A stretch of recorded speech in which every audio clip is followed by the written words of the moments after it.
Welcome to this webinar on the topic of wellness.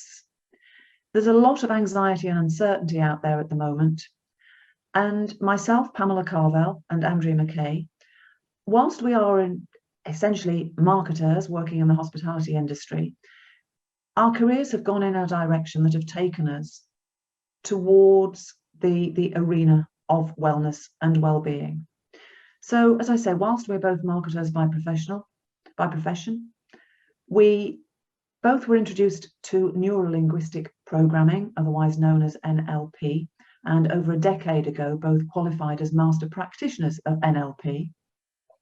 From there, Andrea moved more into coaching. I did more and more training. And then fairly recently, I qualified in nutrition. And therefore, there are occasions where we pool our resources, our knowledge, our expertise, and focus on wellness and well-being. Now, as I said, there's a lot of anxiety around at the moment, and it covers so many different areas. People are anxious about going back to work, anxious about their personal health, anxious about, obviously, the well-being of friends and family, anxious about their own future, the future of the business that they work for, the future of the team that you're part of, and even the future about the way we're going to work going forwards. Obviously, we're doing this webinar on Zoom. A year ago, most of us didn't even know what Zoom was, and it's become sort of the normal way of meetings nowadays, are Zoom meetings. So we're going to try and address some of those issues in this webinar and help you with our advice, our tips, our suggestions as to how you can optimize your well-being in spite of all this anxiety and uncertainty. So, as I say, I'm Pamela Carvell. I've been on the HMA committee, as Andrea has, for over 15 years. We've both worked for decades, dare I say, in the hospitality industry, and likewise decades in marketing. We're both professionals in marketing, and we've both been master practitioners of NLP for over 10 years. Subsequent to that, in fact, I've done a lot of training in my time in marketing, in sales, in communications, negotiating techniques and such like. And in 2019, I qualified as a nutrition advisor as well. Andrea's career, fairly similar to mine. We've both worked in the sort of the corporate hotel branding jobs. Andrea has increasingly in recent years done a lot of coaching, especially in the leadership area. And it's because of that background that we have in the industry and the experiences that we have that we want to share some of the knowledge that we have. So Andrea, perhaps now if you'd like to sort of talk a little about you and move forward in the webinar. Yeah, I think the NLP seems like an awfully long time ago now, but certainly I think it was the beginning probably of my my coaching journey, and using the techniques that we learned there to help leaders. And you're right, when I left corporate life, I qualified as an executive coach and a systemic team coach, really helping leaders to step over some of the barriers that may be getting in the way of their achieving their aspirations. And certainly recently, there has been a lot more conversation around feeling of anxiety and worry, unease, that general uneasiness feeling about the future, and perhaps a little bit of overwhelm with that uncertainty for all the reasons that you've said, Pamela.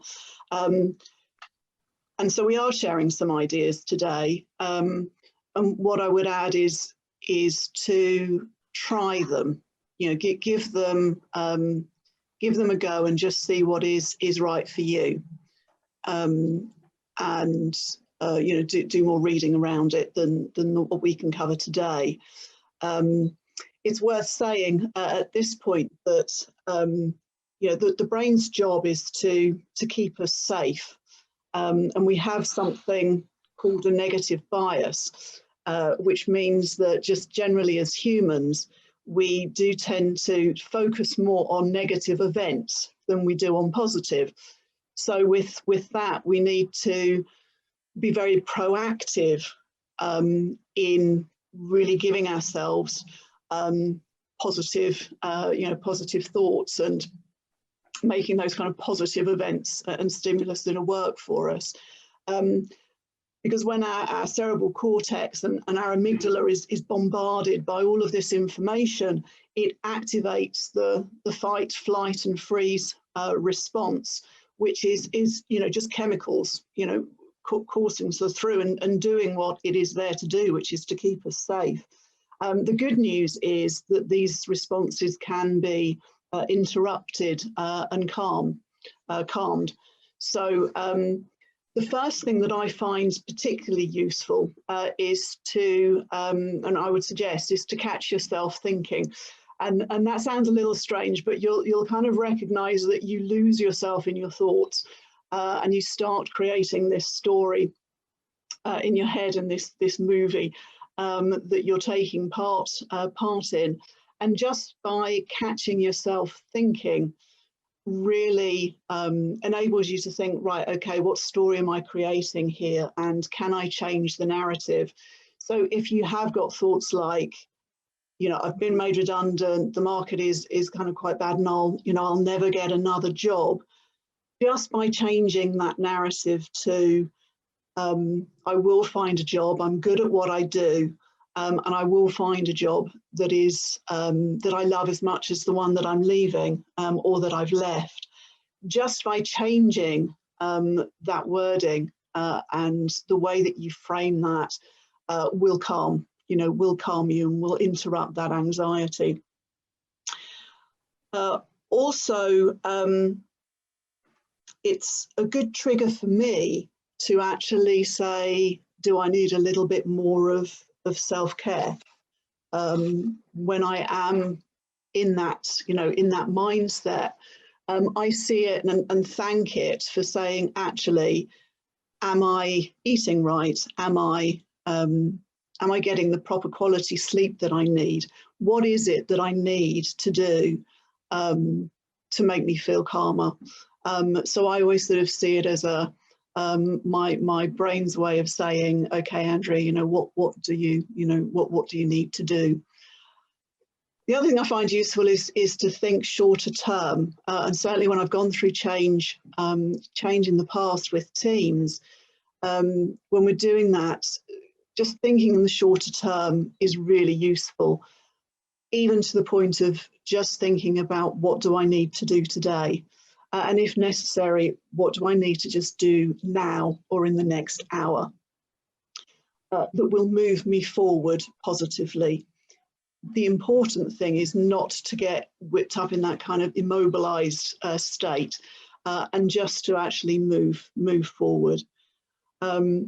Whatever happens in the future, and the future we can't control, whatever happens, know that you will handle it and you can handle it.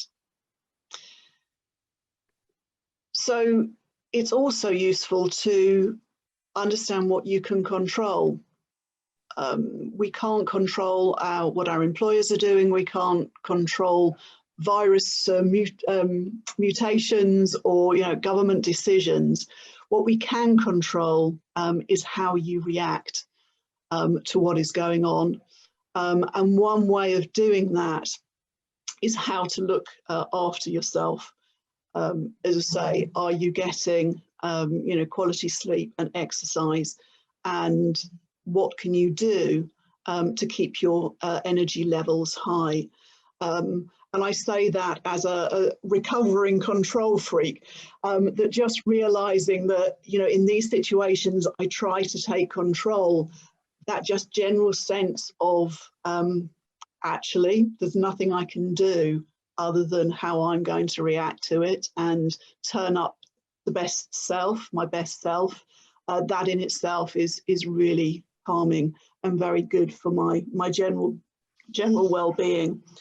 So as I say, what we eat and drink, I find has a really major impact as to the energies that I have in a day and how I approach my day. So Pamela, you're going to talk a little bit more about that.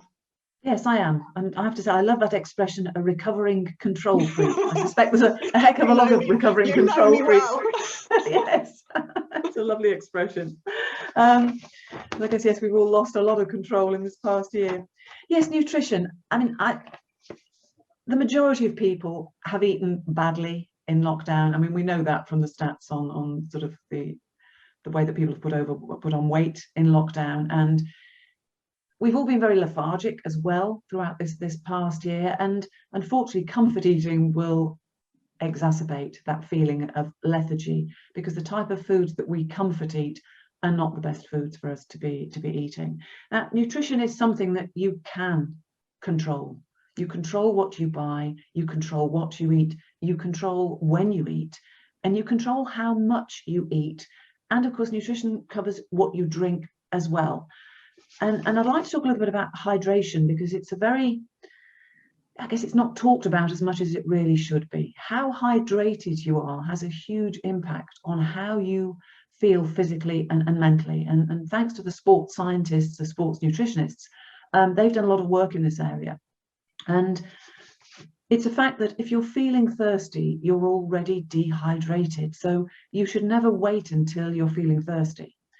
And they've come up with science that if you're only 1% dehydrated, which is not a lot, that can have a 5% negative impact on your mental and physical well-being. So it's that important to stay hydrated, especially, as Andrea said, when you're stressed and your body is producing the flight chemicals, the fight or flight chemicals. Guess what? When you fight or flight, you use far more liquid. You're sweating, you're perspiring, you're stressed. So you actually need more hydration when you're stressed than when you're calm. So in fact, at times like this, we should even be drinking more liquid than we normally do. So my first, and it's so important. Of course, not all liquids are equal.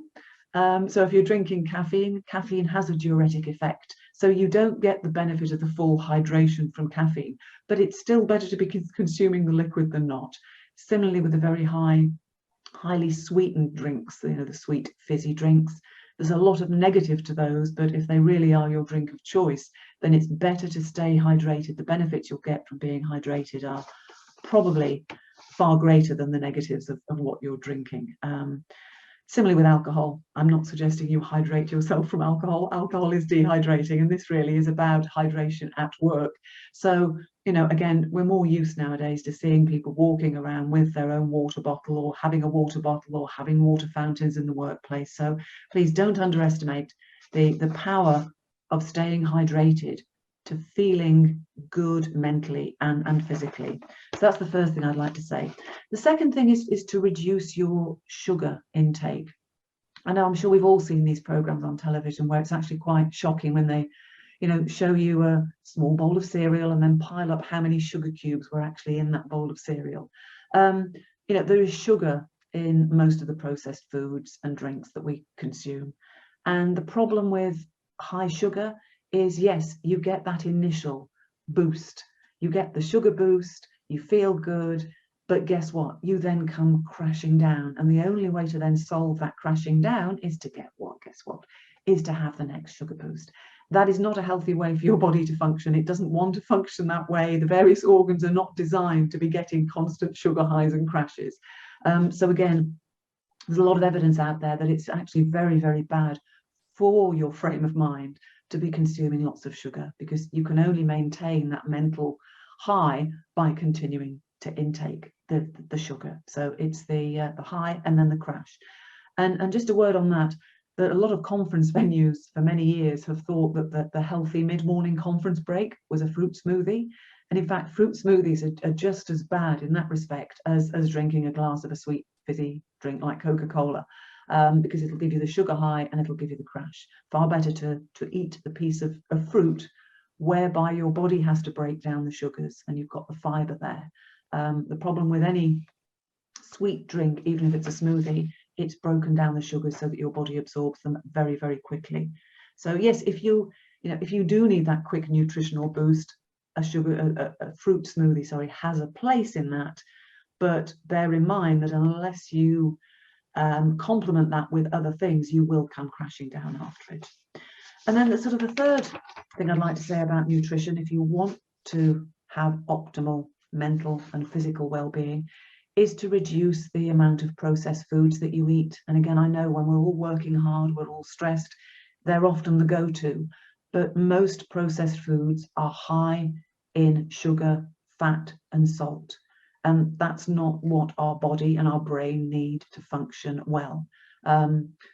A lot of these drinks, they're what's known as they're calorie rich, nutrition poor. That's sort of the technical term for them. In other words, you're taking in empty calories.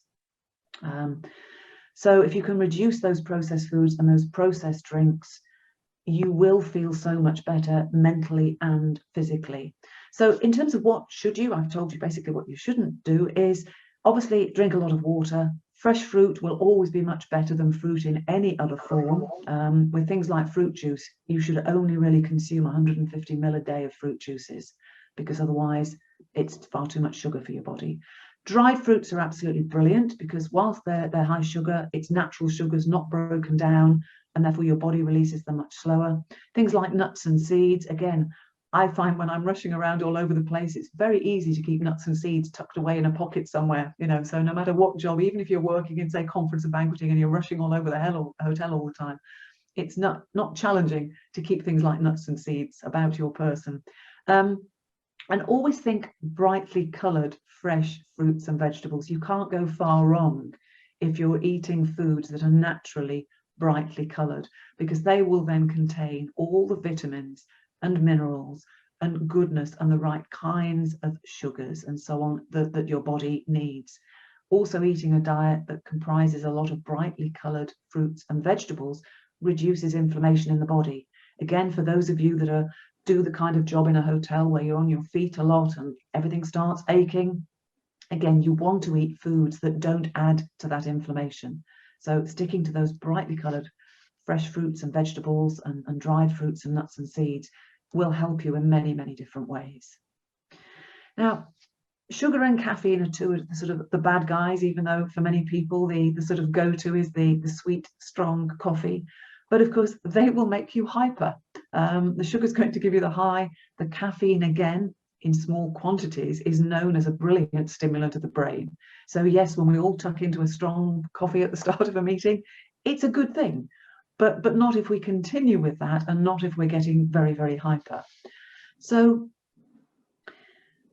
what we really want to do, if we want to diminish anxiety and uncertainty, is we want to be in a state of calm. Because we know that if we're in a state of calm, we'll make better decisions, we'll have a better sense of well-being, and we'll communicate better. So aiming for that sense of calm through the way that you think, the way you behave, and the way that you think about things and what you eat will help you have a much, much better sense of well-being. Because what happens is your body produces things called endorphins. Now, they are nothing more than neurotransmitters, which Andrea alluded to earlier. They're the chemicals that your body produces to do a certain job. And if your body's producing endorphins, which you can make it produce those endorphins, you will feel calm. You'll have that clarity. You won't panic. You won't get anxious. You'll see things in a completely different perspective, because the beauty of feeling calm is that you see things differently. So getting yourself to produce those neurotransmitters called endorphins produces a multitude of benefits to you as a person, but also it impacts those around you. So the fact that I'm now using a calm tone of voice and I've taken the pace of my voice down means that anybody listening to or watching this video now will have potentially calmed down with me. And therefore, calm is like a lot of things. It's contagious. So if you're amongst your team and people are getting anxious and stressed, if you can be the one that calms down, slows your voice down, lowers the tone of your voice, and exudes calm, it is contagious, isn't it, Andrea? It is, absolutely. I'm feeling very chill now, thank you. Yeah, I mean, I think one of the strongest things from NLP was actually helping in the whole area of visualization, and certainly in calming your kind of nervous system, then just as I said before, changing that movie that is running in your head is very powerful. Something like imagine yourself in your favorite place and just close your eyes and imagine that you're there, and that you can see what you see, hear what you hear, that somewhere in your body there's that wonderful sense of calm and lightness moving through your body, and just generally relaxing. And just notice how wonderful that makes you feel, and you can kind of stay there as long as you need to, and also whenever you want to. And I find that really, really useful, just to be able to, to visualize somewhere where, where I'm very calm. And that's a very sort of quick win, really. Other things just that help reduce the activation of our sympathetic nervous system is distraction. So listening to upbeat music helps. Getting up and dancing around the kitchen or wherever is great. Pamela, I know you've done that. Or just distracting yourself on a hobby, or some form of exercise, are all really good. And just try.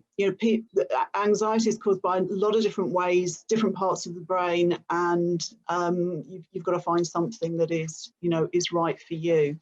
And breathing. Yes, I mean, breathing, I think, is very, very important in that, well, obviously it keeps us alive, but aside from that, don't stop breathing. But I think the beauty of a lot of breathing exercises is that, especially if they involve counting, you can't be emotional and count, because the minute you're counting, you're going to the logical side of your brain as opposed to the emotional and creative side of your brain.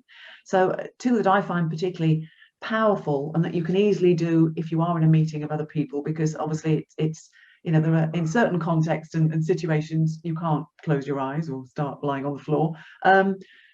A very simple one is what's called 3-3-3 breathing, which is you breathe in for the count of 3, you hold your breath for the count of 3, and then you breathe out for the count of 3.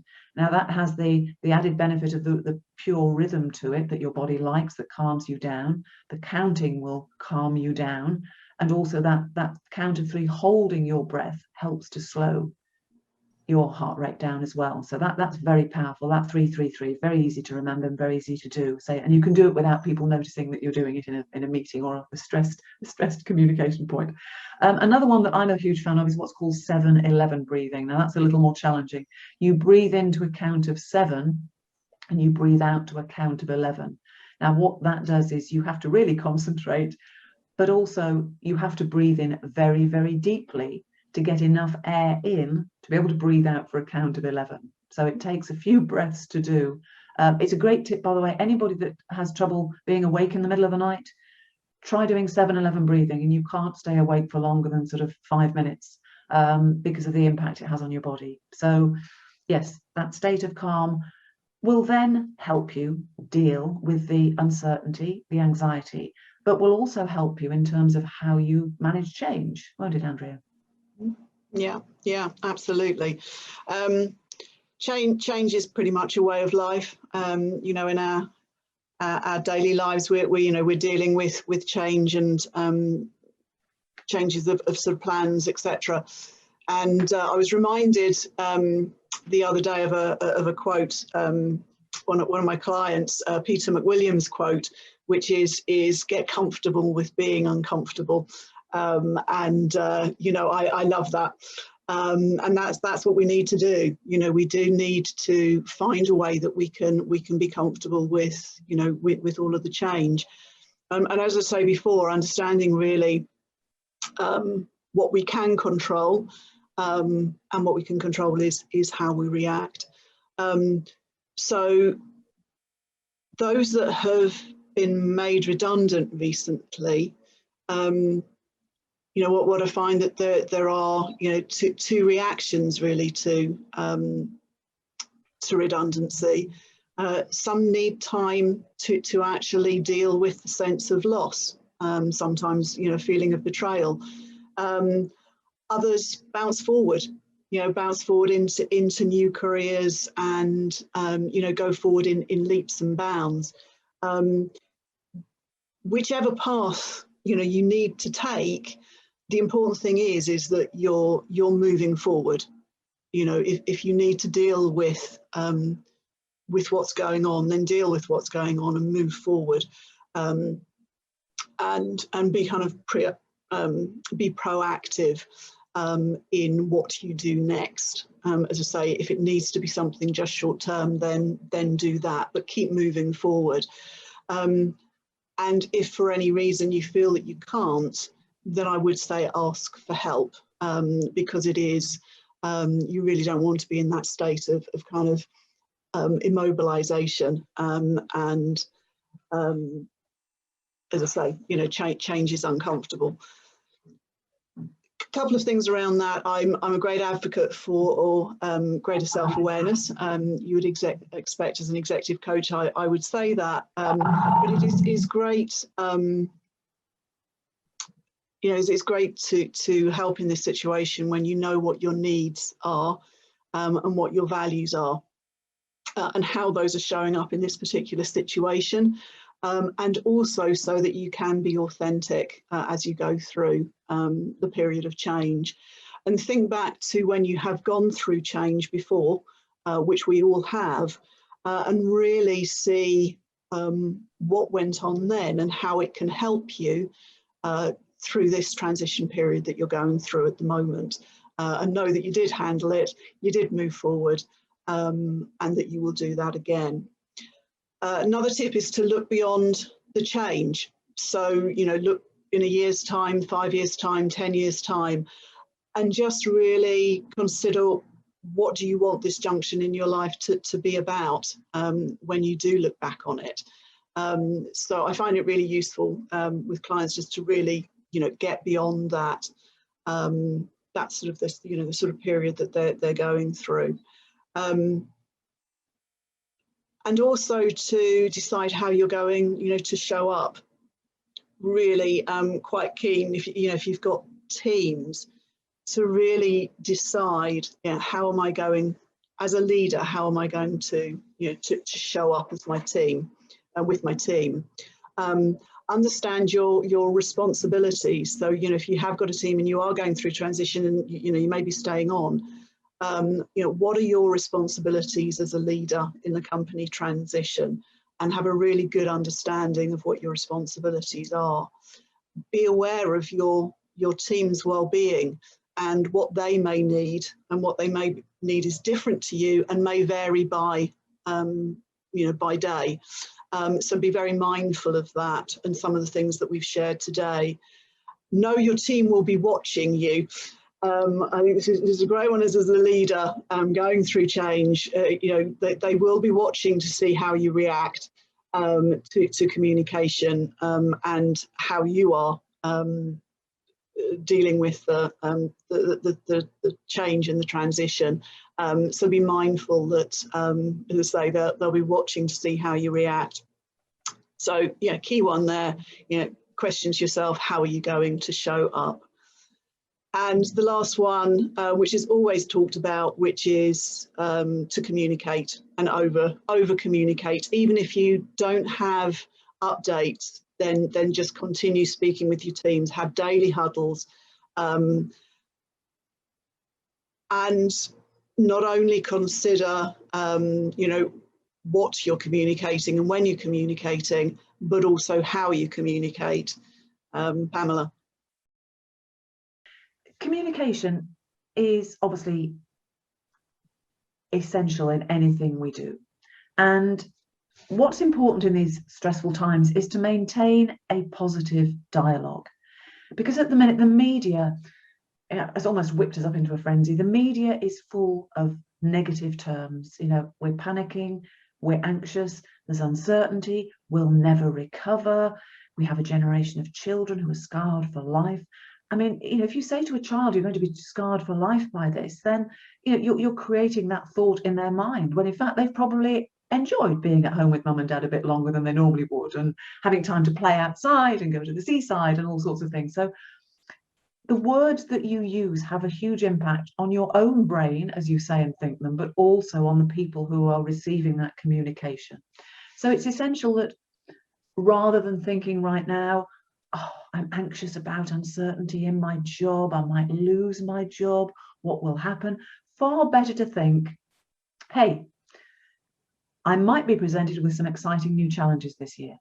Because if you reframe it like that, you will then think, now, how can I be in the best mental and physical state to be ready to embrace those changes when they come? And therefore, it's that whole process of think a positive dialogue and say a positive dialogue, because the outcome will be that you feel mentally more positive.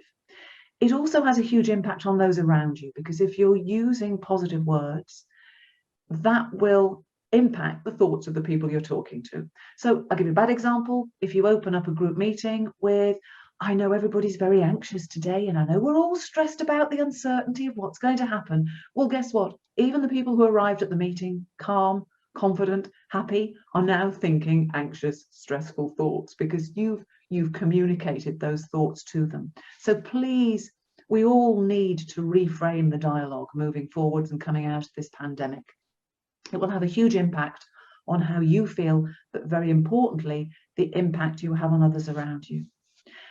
I also believe that in any communication, you need to think about what impact you want to have, what you want to achieve, and the impact on others. I mean, I sadly spend probably far too much time on Twitter. And whenever people are posting things that are slightly unpleasant, I'm thinking, what did they want to achieve by doing that? Are they really making themselves feel good by doing it? Did they not think about the impact on others?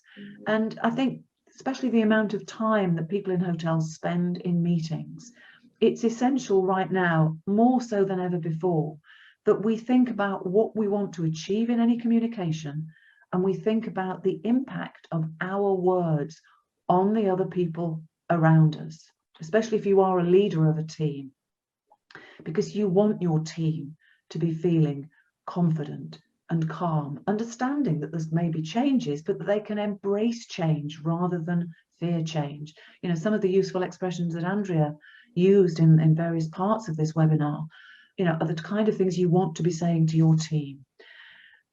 Final point on communication is to try and take out the emotion as much as you can. And again, the media, they only sell newspapers online or physically and what have you, and TV programs are only heavily subscribed because they big up the emotion of everything. You know, they try to be as controversial and as emotional as possible. But in day-to-day life, that isn't what we benefit from.